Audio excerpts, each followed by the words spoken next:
Përshëndetje të gjithëve. Është kënaqësi të jem sot këtu për të prezantuar portalin unik puna.gov.al të punësimit. Po përpara se të flasim për portalin unik punësimit, do të thoya dy fjalë për se si arritëm deri këtu dhe për nevojën që kemi për të centralizuar shërbimet e punësimit dhe për të ofruar shërbime punësimi sa më të mira.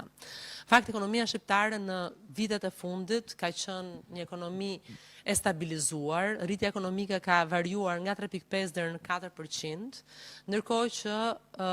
vitin e fundit rritja ekonomike shënoi 3.8%. Pse e nis me rritjen ekonomike? Pasi rritja ekonomike është burimi i të gjithë atyre që vinë, gjithë gjërave që pastaj vinë si rrjedhojë e rritjes. Rritja ekonomike është shpërndarë në të gjithë sektorët e ekonomisë, duke krijuar një potencial më të lartë për të ardhurat e gjeneruar sipas sektorëve, për të ardhurat e gjeneruara nga bizneset që operojnë në këto sektor. Nga viti në vit, numri i bizneseve është rritur, por nuk është rritur vetëm numri i bizneseve. Është rritur dhe qarkullimi që këto biznese bëjnë, është rritur dhe kërkesa për produktet apo për shërbimet që këto biznese kryejnë. Dhe kjo tregohet thash nga rritja e numrit të bizneseve që në vitin e fundit, vetëm në 2 muajt e fundit të këtij viti, është rritur me 2600, nga qarkullimi i bizneseve që vetëm në 2 muajt e fundit të këtij viti është rritur me 29 miliard lek, por duket edhe nga shifrat e konsumit, të cilat për vitin 2025 u rritën me 3%, apo nga shifrat e investimeve, qoftë investimet vendase, të cilat u rritën me 6.7%, qoftë investimet e huaja direkte, të cilat u rritën me 10.7%. Këto janë shifra që tregojnë që jo vetëm rritja ekonomike në vend është rritur në mënyrë stabil, por edhe që në vitet e ardhshme do të vijojë të jetë e tillë, pasi investimet janë një tregues shumë të mirë i besimit që bizneset kanë në ekonominë shqiptare, por edhe i se si do të vijojë të jetë rritja ekonomike në të ardhmen. Në vitin 2025, prodhimi brendshëm bruto në vend arriti 27 miliard lek, ndërsa të ardhurat për frym të familjeve shqiptare arritën në 11.302 euro.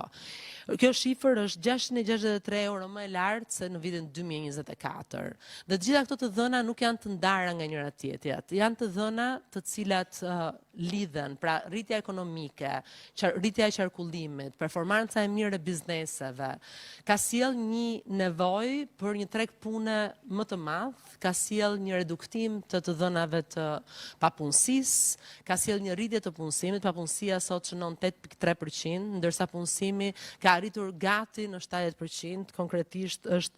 68.7%. Ndërsa të gjitha këto shifra janë të përkthyera dhe në të ardhura më të larta për familjet shqiptare. Pagat janë rritur vit pas viti, dhe në vitin 2025 paga mesatare në ekonomi ishte 86.984 lek, pra gati 87.000 lek, në rritje me 4.3% në krahasim me një vit më parë. Ndërsa nuk janë rritur vetëm pagat, të ardhurat disponueshme të familjeve shqiptare janë rritur në përgjithësi, dhe të ardhurat disponueshme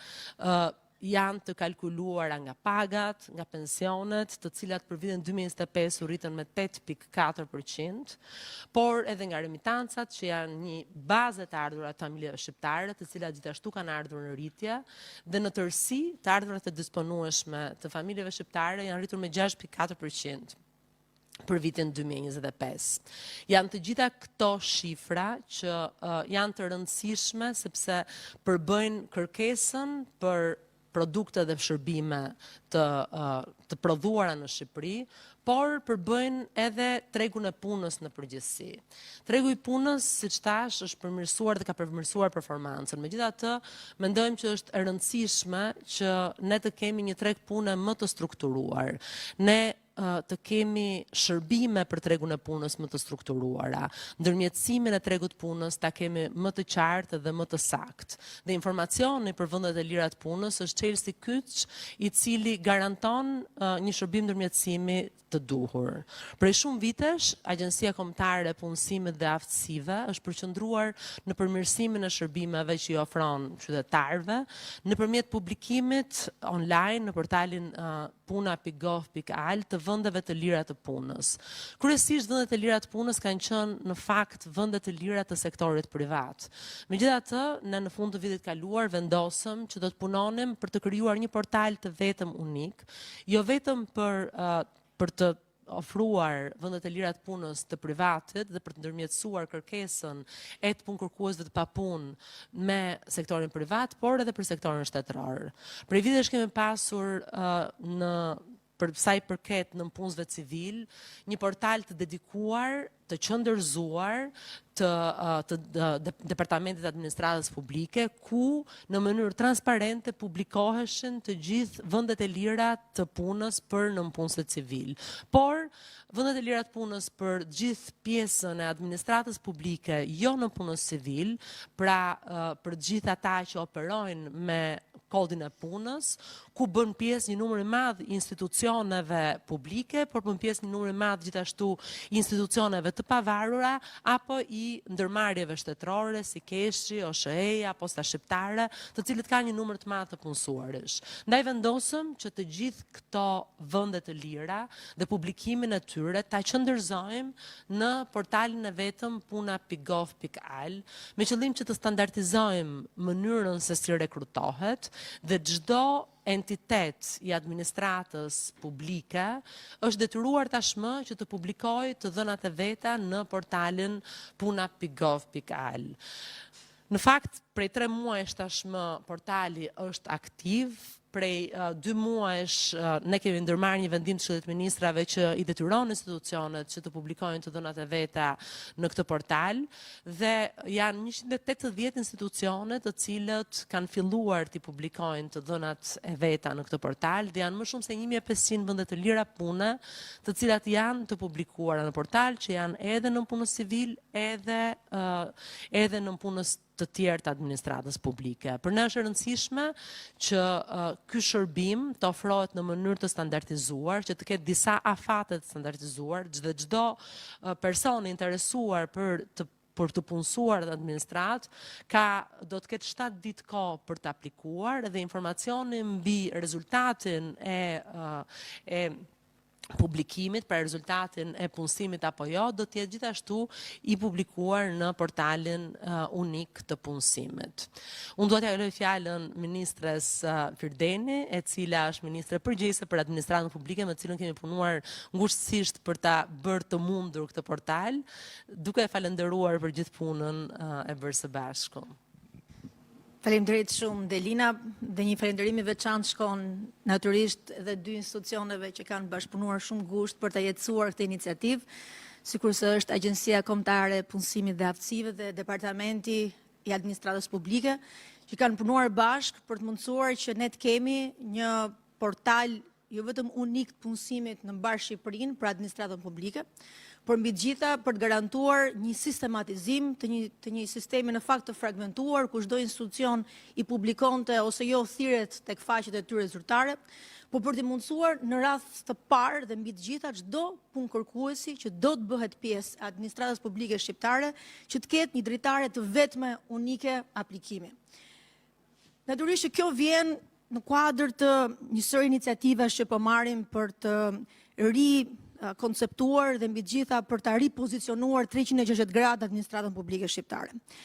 Ne sot sfidat e administratës publike i dim dhe gjitha detyrat që administrata ka për të bërë, por çfarë gjithashtu mbetet sfida jonë kryesore është të sigurojmë kapacitetet e domosdoshme njerëzore që të qëndrojnë përballë këtyre sfidave. Dhe natyrisht sfida kryesore është sfida e anëtarësimit të Shqipërisë në Bashkimin Evropian, një sfidë e cila e vendos administratën publike nga njëra anë në rolin e një punëkërkuesi i cili duhet të jetë konkurrues në treg për të përthithur kapacitetet më të mira që ne kemi, dhe nga ana tjetër sigurisht e vendosen në pozicionin e asaj megastrukture që duhet mbaj në këmbë dhe të mbaj gjallë procesin e negociatave i cili vijon me ritme të përshpejtuara tashmë. Dhe natyrisht në kuadër të këtyre iniciativave, besoj që e gjithë kjo iniciativë që sot prezantojmë në fakt vjen në vazhdën e atyre nismave që kemi ndërmarrë për ta fuqizuar administratën si një punëdhënës konkurrues. Në radhë të parë, duke filluar që nga rishikimi tërësor i sistemit të pagave në administratë, gjatë këtyre 3 viteve të fundit jemi munduar që të krijojmë një sistem pagash i cili jo vetëm i përgjigjet kërkesave të tregut, por nga ana tjetër gjithashtu e pozicionon administratën publike në një punëdhënës i cili gjithashtu mundohet të qëndrojë trendeve të kohës, të përgjigjet nevojave që ka sot dhe rinia ose ajo i themi ai brezi i ri që do t'i bashkohet këtyre përpjekjeve për ta ndërsuar Shqipërinë BE. Por jo vetëm kaq. Çfarë kemi bërë gjatë kësaj periudhe kohe është që të rishikojmë në mënyrë të strukturuar dhe të vendosim një sistem të drejtë pagash. Një sistem i cili është nështruar rishikimit nga 24 deri afër 60%, një sistem i rishikimit pagave i cili merr në konsiderat dhe ndryshimet e vazhdueshme të zhvillimeve ekonomike në vend, duke marrë në konsiderat faktin që duke filluar që nga ky vit ne kemi nisur indeksimin sistematik të pagave me normën e inflacionit, pikërisht për ta sjellë pagën në realitetin e të gjitha familjeve shqiptare dhe gjithë atyre që kontribuojnë në fakt çdo ditë si pjesë administratës publike shqiptare. Në sajt të këtyre nismave dhe këtyre iniciativeve, Shqipëria sot, për fat të mirë, pozicionohet si lider në rajon, nga sigma në fushën e menaxhimit burime njerëzore. Nga njëra anë duke mundësuar që të fuqizohen ekipet tona përmes kësaj lloji mbështetje financiare, por jo vetëm. Garantojmë gjithashtu që administrata mbetet një punëdhënës sot në treg që preferohet nga brezat e rinj. Dhe shifrat e tregojnë këtë. Nga raporti i fundit i Departamentit të Administratës Publike, nga gjitha dhënat që ne kemi sot, administrata publike mbetet një nga ato mundësi punësimi që është prioritare për brezat e rinj. Sot ne kemi diku te 20 deri në 21 kandidat për çdo pozicion pune në administratën publike, në shërbimin civil.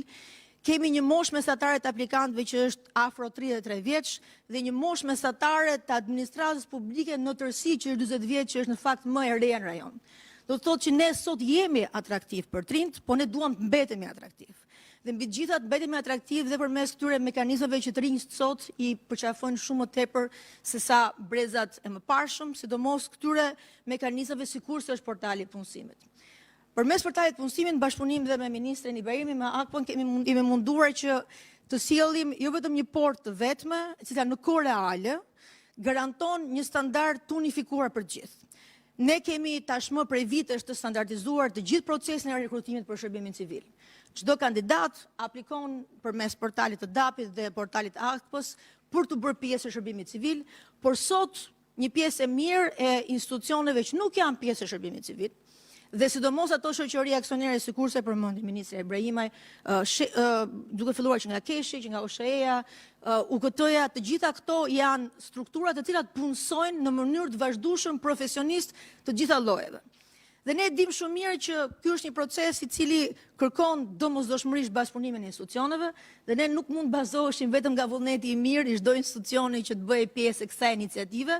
Dhe për këtë arsye kemi ndërmarrë ndryshimet në të gjithë kuadrin ligjor përkatës për të detyruar çdo institucion që të bëjë transparent çdo pozicion pune, duke filluar që nga nivelet më të larta deri në nivelet më të ulta,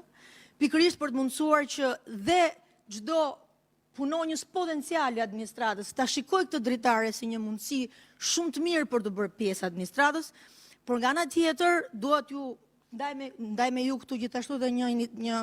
besoj një përfitim shumë të rëndësishëm të këtij portali që është na krijon ne shumë më tepër mundësi që të planifikojmë strategjikisht të gjitha burimet tona njerëzore. Pra përmes këtij portali ne kemi dhe do të kemi një pasqyrë shumë të qartë të mbi 300 institucioneve për nevojat që ato kanë, për domosdoshmërinë e orientimit gjithashtu të tregut punës dhe të nevojave të tregut punës në një drejtim të caktuar. Dhe do të nisim gjithashtu në vijim të këtij prezantimit sotëm një tur dhe nëpër universitete për të mundësuar që dhe universitetet të mundet t'i përçojnë studentëve dhe ne do vim tek studentët e ato që do t'jenë të rinjt që do t'i bashkohen administratës, këtë portal si një mundësi për të bërë pjesë administratës publike shqiptare. Një nga elementët më të rëndësishëm do thoja që jemi munduar që të përpunojmë së bashku me gjithë kolegët është që çdo person që do të punojë në administratë të regjistrohet me CV-n e tij ose të saj në këtë portal dhe përmes filtrave që janë vendosur nga sistemi të mundet i paraqiten të gjitha opsionet aktuale të punës, të vi gjithashtu dhe njoftime mbi çfarë ai ose ajo ka interes dhe ku do që të angazhohet. Pra kemi krijuar një sistem të dyfisht, nga njëra anë institucionet detyrohen të shpallin gjithë vërtet e punës, dhe nga ana tjetër çdo punë kërkues potencial i detajohet dhe i personalizohet çdo lloj pozicioni pune që është vakant për të. Dhe natyrisht që kjo vjen në kuadër të gjithë procesit të vlerësimit kapaciteteve për negociatat. Procesi i negociatave nuk ka nevojë vetëm për jurist dhe për ekonomist, ka shumë nevojë për specialist në fushën e energjisë, në fushën e mjedisit, në fushën e teknologjisë ose sigurisë ushqimore, në fushën e drejtave të autorit, në fushën e procesit industriale, dhe është shumë e nevojshme për ne që të kemi një panoramë shumë të qartë të gjitha nevojave që kemi, në mënyrë që dhe këto mekanizma që krijojnë të vinë në drejtim të atij vizioni të përbashkët që kemi. Gjithashtu, ky portal vjen dhe në kuadër të një iniciative të rëndësishme ligjore që kemi ndërmarrë tashmë me të gjithë kolegët që janë pjesë e procesit ligjbërës të ndryshimeve në shërbimin civil. Kemi diskutuar dhe akorcuar dhe me një pjesë të mirë të administratës publike shqiptare në të gjitha forumet e konsultimit, ndryshimet në legjislacionin për shërbimin civil, së bashku gjithashtu dhe me partnerët tanë Komisionin Evropian dhe Sigmund, për të garantuar që ndryshimet e reja në ligjin për shërbimin civil vinë me një qasje të re për ta bërë sistemin e shërbimit civil më fleksibël për të rinjt, por dhe për ata që janë menaxher të rinj, ata që janë drejtues të rinj, ata që janë profesionistë të rinj në moshë, por që kanë eksperiencë menaxheriale dhe mund t'i bashkohen në ekipeve tona. Natyrisht që ne do të jemi gjatë gjithë kohës ata që do të monitorojmë mënyrën e zbatimit të këtyre detyrimeve nga institucionet, mënyrë që të shikojmë hap pas hapi se si institucionet jo vetëm i publikojnë këto thirrje, po si reagojnë ndaj thirrjeve. Është shumë e rëndësishme për ne gjithashtu të kemi feedback. Ky sistem mundson edhe nëpërmjet mekanizmave të ngritur në bashkëpunim dhe me Akshin, dhe dëshiroj këtu ta falenderoj drejtuesin e Akshit për bashkëpunimin, të shikojmë dhe të masim në kohë reale sa i pëlqyeshëm është ky aplikacion për ata që e përdorin. Sa rezultativ është ky mekanizëm i ri që kemi ngritur përmes bashkëpunimit të gjithë institucioneve. Unë ju falenderoj të gjithëve që jeni sot pranishëm këtu dhe besoj dhe mbetem natyrisht me besimin dhe shpresën që jo vetëm kemi krijuar një mekanizëm të ri që na e hap shumë më tepër tregun e punës administratës për gjithë interesuarit, po mbi të gjitha na standardizon proceset tona të punës për të planifikuar më mirë çfarë është e nevojshme për të avancuar në këtë fazë kaq kritike të zhvillimit të vendit. Faleminderit shumë gjithëve. Faleminderit Adea, Adelina, faleminderit. Më vjen mirë që sot ne hapim një dritare të re për të gjithë ata që kanë ambicien të kontribuojnë në sektori publik. Është një dritare e unifikuar, ku siç e prezantuan ministret, jepet një pamje në 360 gradë e të gjitha mundësive të punësimit në sektorin publik, jo vetëm për shërbimin civil, po për gjithë punojësit në sektorin publik, dhe nga ana tjetër i krijohet mundësia në kohë reale kujdo që synon të kontribuoj në sektorin publik, që jo vetëm të ketë një pamje të vendeve në dispozicion aktualisht, por dhe të ndjek në dinamik se si shkon një proces i caktuar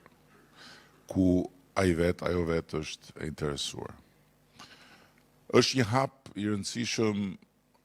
sepse krijon më shumë transparencë, krijon më shumë ndërveprim mes individit në kërkim të një mundësie dhe shtetit që ka nevojë dhe prandaj ofron këto mundësi për të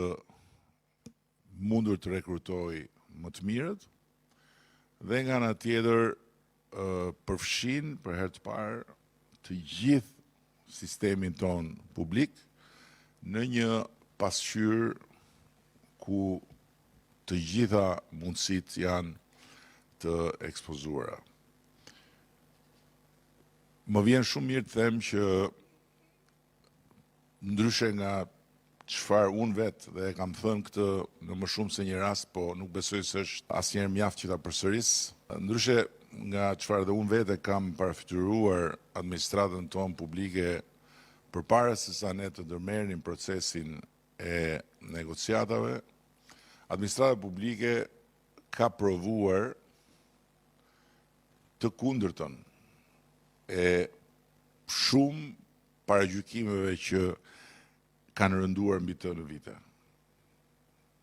Në ç'kuptim? Në kuptimin që në ndërkohë që perceptimi për administratën publike ka qenë goxha i rënduar nga paragjykimet, të cilat patjetër që nuk kanë lindur në boshllëk, po kanë marrë shkas nga sjellje, nga veprime, nga akte që ndonjëherë janë ekspozuar dhe publikisht në të gjithë shëmtinë e tyre, sidoqoftë administrata, ajo pjesë dërmuese e njerëzve që nuk bëjnë lajm, që shkojnë për ditë në punë për t'i shërbyer shtetit në një pozicion caktuar, ka përballuar një sfidë, një test, një provim të jashtëzakonshëm, duke përfaqësuar Shqipërinë me dinjitet maksimal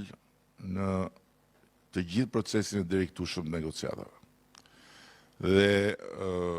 për hir të vërtetës e din shumë mirë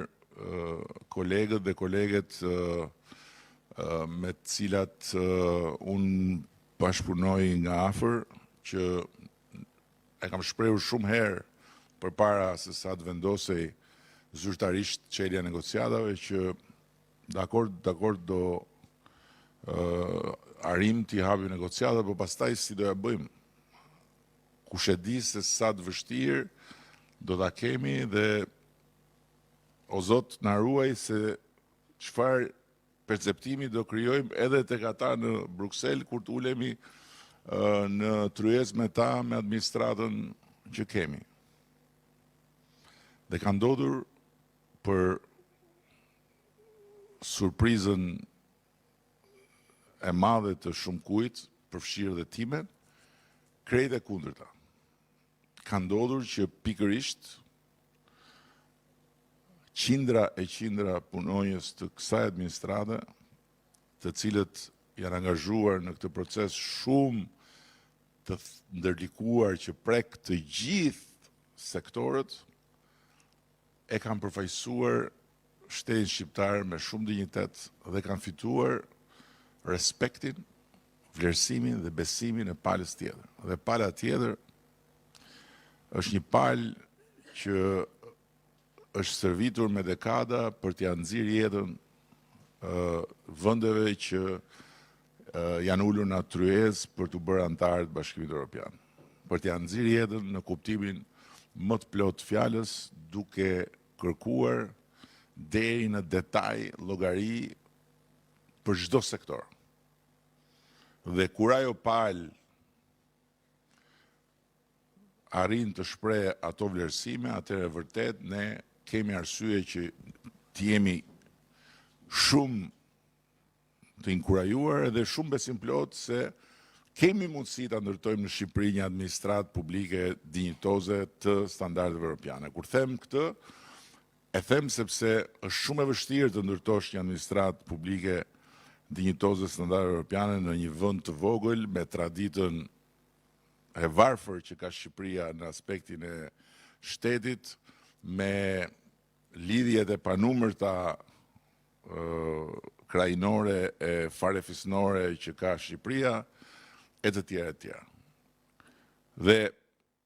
është pikërisht fal kësaj administrate që edhe shumë çka tjetër reflektohet pozitivisht. Është pikërisht fal kësaj administrate që procesi i negociatave ecën përpara me sukses, me një shpejtësi unike, jo vetëm për meritën tonë,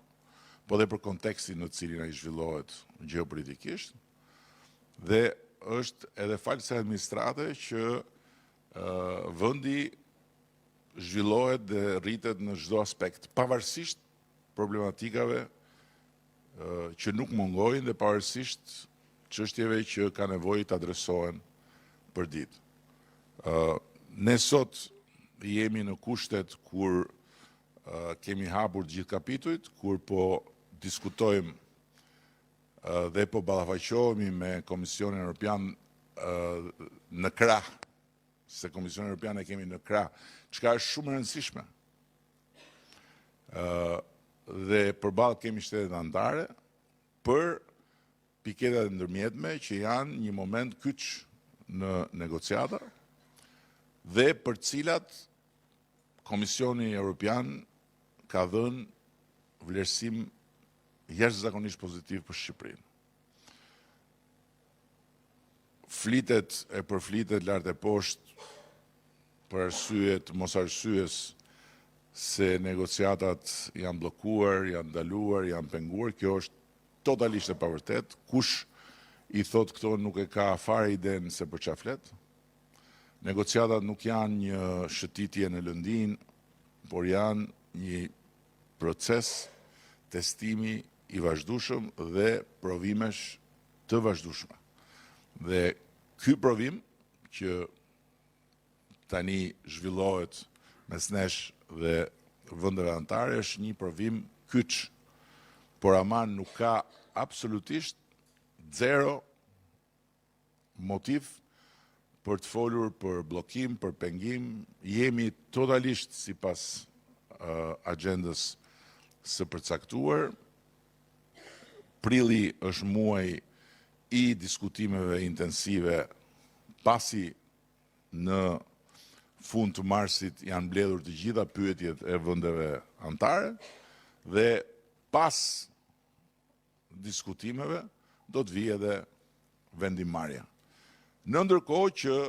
nga ana tjetër edhe ekonomia për cilën foli ministrja rritet në mënyrë të qëndrueshme edhe për shkak se kemi një administratë shumë më të mirë pozicionuar në raport me proceset që duhet të kryej për ta ndihmuar rritjen e ekonomisë. Nuk mjafton absolutisht që qeveria të marrë vendimet e duhura. Vendimet duhen zbatuar. Nuk mjafton absolutisht që ekonomia në vetvete të rritet ose të ketë tendencën të rritet nëse kjo nuk reflektohet në të ardhurat për qytetarët dhe për shtetin. Duhet një administratë e fortë, një administratë që ka aftësi nga njëra anë dhe integritet nga ana tjetër për të pasur rritjen e vazhdueshme që kemi, qoftë nga të ardhurat në dogana, qoftë nga të ardhurat në tatime. Duhet një administratë absolutisht ndryshe nga ajo që kemi pasur deri disa vite më parë, që klima e biznesit të jetë pozitive, që kompanitë të performojnë pa u ndjerë nën presionin e vazhdueshëm të kërkesës për rishfet apo të korrupsionit, siç ka ndodhur deri jo shumë vite më parë. Dhe patjetër që duhet një administratë që është e mirë pozicionuar në raport me qëllimet e shpallura të qeverisë për t'ia dalë që në fund të ditës rritja ekonomike të përkthehet në rritje pagash,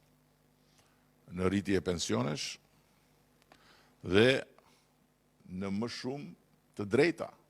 Kur flas për drejta, nuk flas thjesht dhe vetëm për të drejtat që i shkojnë menjëherë në mend gjithsecilit kur përmendet kjo fjalë, po flas për shembull dhe për të drejtën e një page më të madhe për shkak të vjetërsisë së punë. Nuk e kemi pasur, sepse s'kemi pasur mundësinë, jo sepse nuk e kemi njohur një të drejtë të tillë. Sot, mësuesit, mjekët, infermierët, punonjësit e policisë, forcat e armatosura, marrin edhe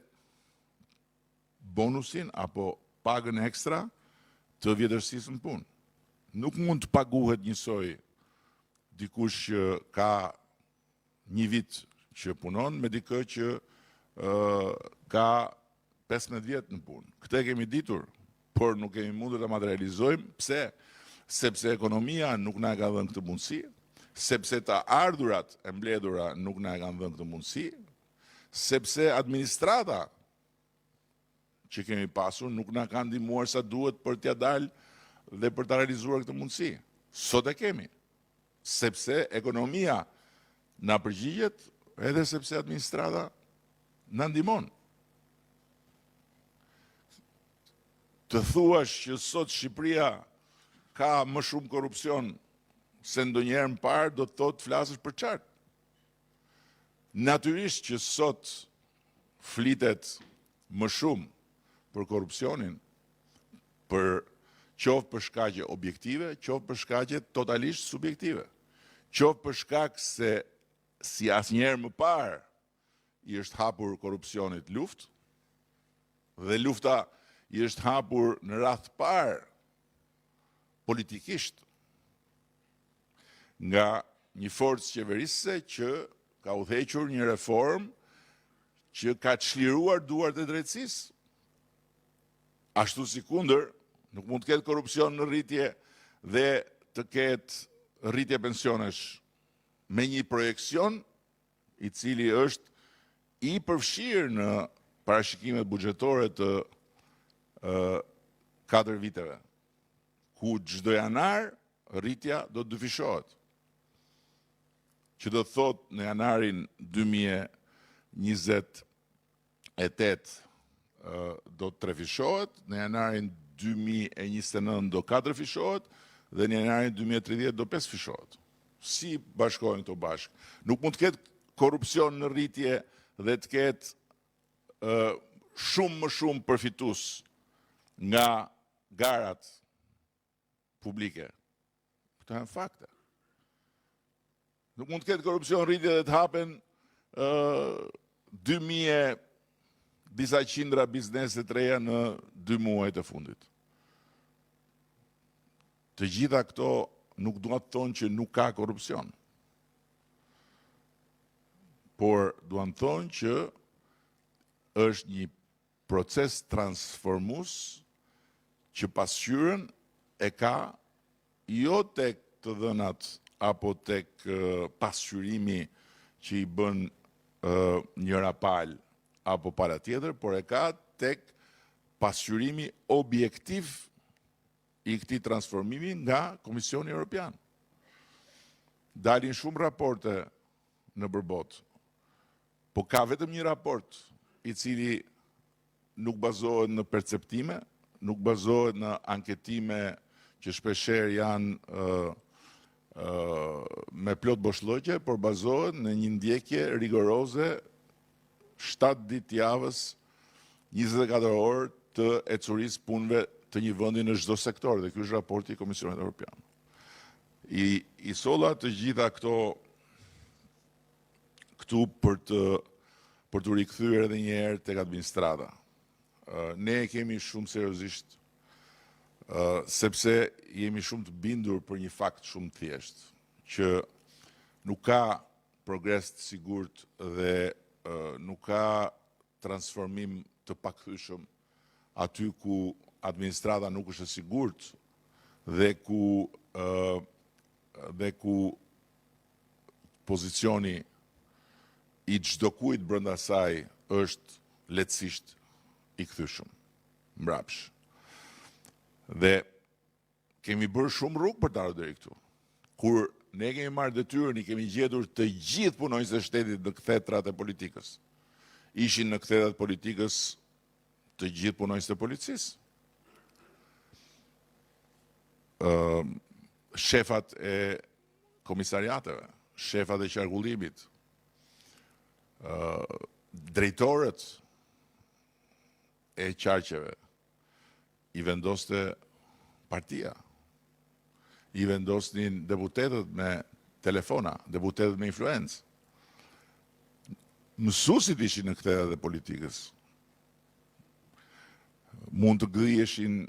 një ditë të transferuar gjetë sepse nuk ishin mjaftueshëm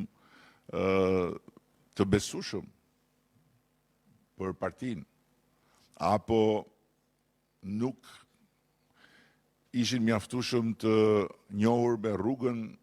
që përmes rishfetit mund t'i mbante në atë pozicion. Infermierët i gjetëm në kthetrat e partisë në pushtet. Dhe pavën në diskutim fare pastaj administratën e ministrive, të institucioneve. Për herë të parë,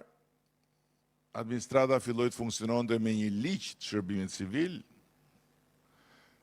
i cili kaloi kur ne erdhëm në qeveri.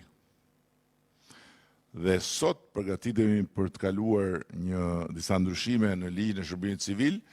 të cilat janë të konsultuara me Komisionin Evropian dhe të cilat janë rezultat i një analize të bërë dhe i reflektimeve të natyrshme pas një periudhe prej më shumë se një dekade që administrata publike funksionon me një ligj. Dhe në ndërkohë, të gjithë punonjësit që përmenda, ata që janë në krye detyrës në vijën e parë për të shërbyer popullit shqiptar,